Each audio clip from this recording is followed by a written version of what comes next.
السلام علیکم ورحمۃ اللہ وبرکاتہ۔ اعوذ باللہ السمیع العلیم من الشیطان الرجیم من حمزہ ونفخہ ونفثہ۔ بسم اللہ الرحمن الرحیم۔ وَلَقَدْ ضَرَبْنَا لِلنَّاسِ فِي هَذَا الْقُرْآنِ مِنْ كُلِّ مَثَلٍ وَلَئِنْ جِئْتَهُمْ بِآيَةٍ لَيَقُولَنَّ الَّذِينَ كَفَرُوا إِنْ أَنْتُمْ إِلَّا مُبْطِلُونَ كَذَلِكَ يَطْبَعُ اللَّهُ عَلَى قُلُوبِ الَّذِينَ لَا يَعْلَمُونَ فاصبر ان وعد اللہ حق ولا يستخفنك الذين لا يوقنون۔ اور ہم نے اس قرآن کریم میں لوگوں کے لیے ہر طرح کی مثالیں بیان کر دی ہیں، اور اگر آپ ان کے پاس کوئی معجزہ بھی لے آئیں تو کافر لوگ یہی کہیں گے کہ تم جال سازی کر رہے ہو، فراڈ کر رہے ہو۔ اسی طرح اللہ تبارک و تعالیٰ ان لوگوں کے دلوں پر مہر لگا دیتا ہے جو حق بات کو نہیں جانتے، نہیں سمجھتے۔ لہٰذا اے نبی کریم صلی اللہ علیہ وسلم، آپ صبر کیجئے، اللہ تبارک و تعالیٰ کا وعدہ سچا ہے۔ ایسا نہ ہو کہ جو لوگ یقین نہیں کرتے وہ آپ کو ہلکا بنا دیں۔ محترم سامعین کرام، سورۃ الروم سورہ نمبر 30 اور اسی سورت سے ابھی آپ کے سامنے آیت نمبر 58، 59، 60 یعنی 58، 59، 60 یہ تین آیات جو سورۃ الروم کی سب سے آخری آیات ہیں وہ ابھی آپ کے سامنے تلاوت کی گئی۔ الحمدللہ، بفضل اللہ، بتوفیق اللہ، آیات کا ترجمہ بھی آپ تمام کی خدمت میں پیش کیا گیا۔ سامعین کرام، اللہ تبارک و تعالیٰ نے فرمایا وَلَقَدْ ضَرَبْنَا لِلنَّاسِ فِي هَذَا الْقُرْآنِ مِنْ كُلِّ مَثَلٍ، اور ہم نے اس قرآن کریم میں لوگوں کے لیے ہر طرح کی مثالیں بیان کر دی ہیں۔ یہ جو آیت نمبر 58 کا یہ جو ٹکڑا ہے، اس پر غور و فکر کرنے کے بعد کئی باتیں ہم لوگوں کو سمجھ میں آتی ہیں۔ پہلی بات یہ کہ اللہ نے فرمایا کہ ہم نے اس قرآن کریم کو لوگوں کے لیے، ہم نے اس قرآن کریم میں لوگوں کے لیے، ہم نے اس قرآن کریم میں لوگوں کے لیے ہر طرح کی مثالیں بیان کر دی ہیں۔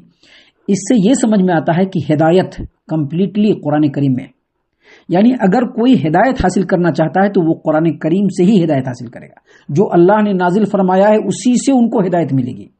اللہ نے قرآن کریم کو نازل فرمایا، قرآن کریم کے معنی اور مفہوم کو نبی کریم صلی اللہ علیہ وسلم نے اپنی امت کے لوگوں کو بتلایا، صحابہ کرام سے ہم تک پہنچا۔ اگر ہم ہدایت حاصل کرنا چاہتے ہیں تو قرآن کریم سے ہی ہم کو ہدایت ملے گی۔ قرآن کریم کو چھوڑ کر دوسری کتابیں، جیسا کہ بہت سارے لوگ دوسری کتابوں کو پڑھتے ہیں، پڑھاتے ہیں، ان کتابوں سے ہدایت نہیں ہے۔ ہدایت ملے گی تو قرآن کریم سے۔ اس آیت کریمہ کے اس ٹکڑے پر غور و فکر کرنے کے بعد اللہ نے کیا فرمایا؟ ہم نے اس قرآن کریم میں لوگوں کے لیے ہر طرح کی مثالیں بیان کر دیں۔ اس سے یہ بھی سمجھ میں آتا ہے کہ اس قرآن کریم کو اللہ تبارک و تعالیٰ نے لوگوں کے لیے نازل کیا، یہ نہیں کہا کہ علماء کے لیے، لوگوں کے لیے۔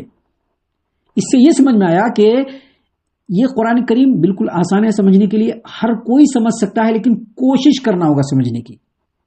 جو کوشش کرے گا، جو آگے بڑھے گا، جو قرآن کریم کو سمجھنے کی کوشش کرے گا، اللہ اس کو ضرور قرآن کریم میں ہدایت عطا فرما دے گا۔ جو کوشش ہی نہیں کریں گے، جو دھیان ہی نہیں دیں گے، جو قرآن کریم سے ہدایت حاصل کرنا ہی نہیں چاہیں گے، ان کو ہدایت نہیں ملے گی۔ وَلَقَدْ ضَرَبْنَا لِلنَّاسِ فِي هَذَا الْقُرْآنِ مِنْ كُلِّ مَثَلٍ، اور ہم نے قرآن کریم میں لوگوں کے لیے ہر طرح کی مثالیں بیان کر دی۔ اس سے یہ بھی سمجھ میں آتا ہے کہ اس قرآن کریم میں اللہ تبارک و تعالیٰ نے ہدایت کی تمام باتوں کو مثالوں سے سمجھایا ہے، مثالوں سے سمجھایا ہے۔ کیسے دنیا میں کس طرح سے رہنا ہے، کیسے اللہ تبارک و تعالیٰ کے معرفت کو حاصل کرنا ہے، کیسے ہدایت کو حاصل کرنا ہے، ان تماموں کو اللہ تبارک و تعالیٰ نے مثال سے سمجھایا ہے۔ اور یہاں پر جو آیات ابھی آپ کے سامنے پیش کیے جا رہے تھے اس کے سیاق کی روشنی میں، یعنی یہ جو آیت کریمہ ابھی آپ کے سامنے پڑھی گئی، اس سے پہلے کی جو آیات ہیں ان آیات پر آپ غور کریں گے تو اس سے یہ پتہ چلتا ہے کہ موت کے بعد جو دوسری زندگی پیش آنے والی ہے اس کے ہر طرح کے حالات سے قرآن کریم کے ذریعے سے اللہ تبارک و تعالیٰ نے لوگوں کو آگاہ فرما دیا ہے، خبردار فرما دیا۔ جیسے دیکھیں، کل آپ کے سامنے آیتیں پیش کی گئی تھی، آپ یاد کیجئے، کل جو آیات پیش کی گئی تھی ان آیتوں کی روشنی میں اللہ تبارک و تعالیٰ نے بیان فرمایا کہ بہت سارے دنیا پرست اور دنیا دار لوگ جب قیامت کے میدان میں پہنچیں گے تو وہ کیا کہیں گے؟ وہ جب دیکھیں گے کہ عذاب ہمارے سامنے ہے اور جہنم میں ہم کو جانا ہے تو کہیں گے کہ ما لبثوا غیر ساعہ، ہم لوگ دنیا میں بس ایک گھڑی رہے تھے، حالانکہ وہ پوری دنیا میں اپنی عمر گزار کے گئے، لیکن وہ کیا کہیں گے کہ ایک گھڑی رہے. اللہ پہلے ہی بتلا دے رہا ہے تاکہ لوگ سمجھ جائیں. اللہ نے یہ کہا کہ جب پہنچیں گے تو کیا کہیں گے کہ ہم لوگ دنیا میں ایک گھڑی ہی رہے, ہم لوگوں کو جو ہے اللہ تبارک و تعالیٰ کے حکموں کو سمجھنے کا موقع نہیں ملا, ہمارے اوپر حجت تمام نہیں ہوئی اور ہم لوگ آخرت میں چلے آئے. جبکہ اسی وقت وہ لوگ جن کو علم اور ایمان دیا گیا وہ کہیں گے کہ تم اللہ تبارک و تعالیٰ کے کتاب کے مطابق, لوح محفوظ کے مطابق قیامت کے دن تک تم دنیا میں تھے, یعنی جب تک تمہاری موت نہیں تھی تب تک تم دنیا میں ہی تھے. اور پھر اللہ تبارک و تعالیٰ نے یہ بھی فرمایا کہ جب دنیا میں تھے تو اس وقت بھی تم لوگوں نے غلط ہی سمجھا. کیا؟ اب جو دنیا دار ہے, کفار و مشرکین ہیں, منافقین ہیں, دنیا پرست ہیں, دنیا میں وہ ایسا ہی کام کرتے ہیں کہ ان کو ایسا لگتا ہے کہ بس دنیا ہی ان کے لیے سب کچھ ہے, دنیا کے بعد ان کے لیے کچھ نہیں ہے.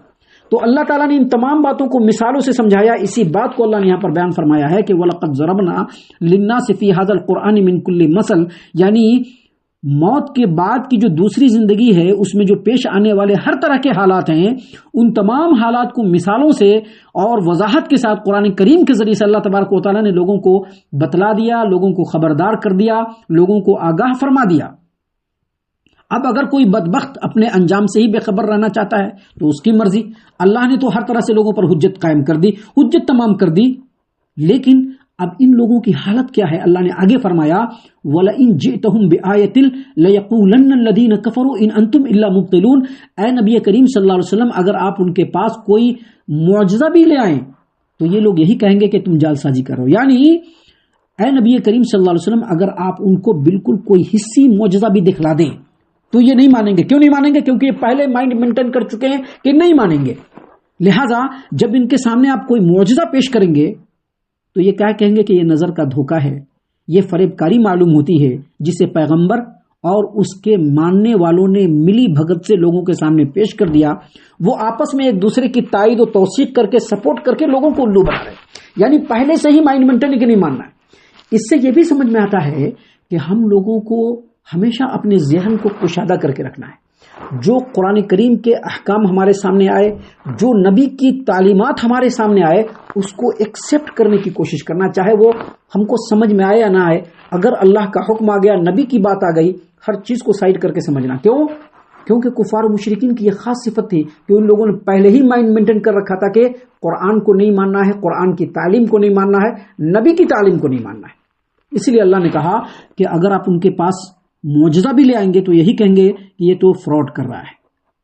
اللہ نے آگے فرمایا كَذَلِكَ يَطْبَعُ اللَّهُ عَلَى قُلُوبِ الَّذِينَ لَا يَعْلَمُونَ. اسی طرح اللہ تعالیٰ ان لوگوں کے دلوں پر مہر لگا دیتا ہے جو حق بات کو نہیں سمجھتے. مطلب کیا ہوا؟ مطلب یہ ہوا کہ لوگوں کا بغض و عناد, ان کی ضد, ان کی ہٹ درمی اس حد تک پہنچ جاتی ہے کہ اگر سچ بات بھی ان کے سامنے پیش کیا جائے تو وہ سچی بات کو بھی قبول کرنے کے لیے تیار نہیں ہوں گے. اور ایسا ہوتا ہے جب آدمی پہلے سے مائنڈ مینٹین کر لے گا تو حق بات بھی اس کے سامنے آئے گی, اس کو وہ رد کرے گا. اللہ نے بڑے ہی ہم لوگوں کو خبردار کرتے ہوئے اللہ نے کہا کہ كَذَلِكَ يَطْبَعُ اللَّهُ عَلَى قُلُوبِ الَّذِينَ لَا يَعْلَمُونَ. اور اسی طرح اللہ ان لوگوں کے دلوں پر مہر لگا دیتا ہے جو حق بات کو نہ جانتے ہیں نہ سمجھنے کی کوشش کرتے ہیں. مطلب کیا کہ جب کسی کا بغض, اس کی ہٹ دھرمی, اس کی ضد اور اس کی ہٹ درمی اس حد تک پہنچ جائے کہ سچ بات بھی آئے اور اس کو وہ رد کرے, تو اللہ نے کہا کہ یہی وہ وقت ہوتا ہے جب ایسے لوگوں کے دلوں پر اللہ مہر لگا دیتا ہے. اس کا مطلب یہ ہوتا ہے کہ اب اس کے پاس حق بات کو قبول کرنے کی استعداد اور صلاحیت نہیں رہی. اللہ ہم تمام کو بچائے. اللہ تبارک و تعالیٰ نے ان باتوں کو بیان کرنے کے بعد اپنے پیارے نبی محمد عربی صلی اللہ علیہ وسلم کو فرمایا کہ فصبر, لہٰذا اے نبی صلی اللہ علیہ وسلم آپ صبر کیجئے. کیوں صبر کیجئے؟ ان وعد اللہ حق, اللہ کا وعدہ سچا ہے.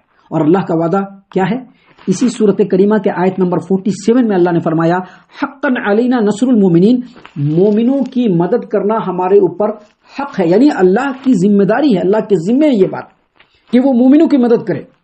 لہٰذا ہم لوگوں کو بھی مومن بننا چاہیے, کیونکہ اللہ کی مدد چاہیے تو مومن بننا پڑے گا.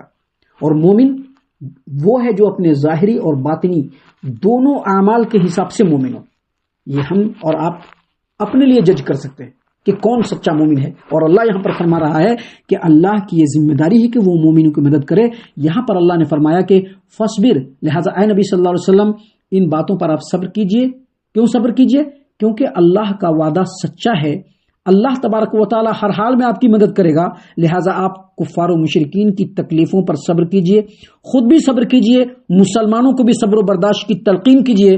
اللہ کا وعدہ اپنے وقت پہ پورا ہو کر کے رہے گا. اور آگے مزید فرمایا کہ وَلَا يَسْتَخِفَّنَّكَ الَّذِينَ لَا يُقِنُونَ، ایسا نہ ہو کہ جو لوگ یقین نہیں کرتے وہ آپ کو ہلکا کر دے. کیا مطلب؟ ان کافروں کے مکاریوں اور سازشوں سے، ان کے مذاق و تمسخر سے، ان کی اسلام دشمن کاروائیوں سے، ان کی ایذاؤں سے، ان کے ظلم و ستم سے، ان کے منافقانہ سمجھوتوں سے اور ان کی دھمکیوں سے آپ کے پائے سے بات میں ہرگز لغزش نہیں آنی چاہیے، آپ کی ثابت قدمی میں لغزش نہیں آنی چاہیے. اور ان کو اس بات کا یقین ہو جانا چاہیے کہ آپ کو جو مشن اللہ کی طرف سے ملا ہے، آپ اپنے مشن میں صبر و ثبات کا ایسا عظیم پیکر ہیں کہ جسے کسی قیمت پر بھی اپنی جگہ سے ہلایا نہیں جا سکتا. اس آیت کریمہ کی روشنی میں اگرچہ اللہ تبارک و تعالیٰ نے نبی کریم صلی اللہ علیہ وسلم کو یہ تعلیم دی ہے، لیکن اس آیت کریمہ کی روشنی میں جو دعات ہیں، جو اللہ تبارک و تعالیٰ کے احکام کو لوگوں تک پہنچا رہے ہیں، ان کے لیے ضروری ہے کہ جو مشن لے کر کے وہ چلیں اس میں کسی بھی طرح کا کمپرومائز نہ کریں. جو حق بات ہے اس کو بغیر لاگ کے، بغیر لپیٹے کے لوگوں تک پہنچائے اور حق بات پر خود بھی قائم رہیں، لوگوں کو بھی قائم رکھیں. اللہ تعالی ہم تمام کو نیک توفیق عنایت فرمائے. آمین یا رب العالمین. وما علینا الا البلاغ المبین. اللہ تعالی ہم تمام کو ان تمام باتوں کے اوپر خوب غور و فکر اور تدبر کرنے کے ساتھ ساتھ ان باتوں پر عمل کرنے کی بھی توفیق عطا فرمائے. اللہ تعالی ہم تمام کو صحیح معنوں میں پکا سچا مومن مسلمان بنائے. اللہ اور اس کے رسول صلی اللہ علیہ وسلم کی اطاعت و فرما برداری کرنے والا بنائے. صحابہ کرام رضی اللہ عنہم کے طریقے پر چلنے والا بنائے. جنت الفردوس میں جگہ عطا فرمائے. اے اللہ ہم تمام کو جہنم سے پناہ دے. اے رب العالمین ہم تمام کو جہنم سے پناہ دے. اے مالک الملک ہم تمام کو جہنم سے پناہ دے. آمین یا رب العالمین. وما علینا الا البلاغ المبین.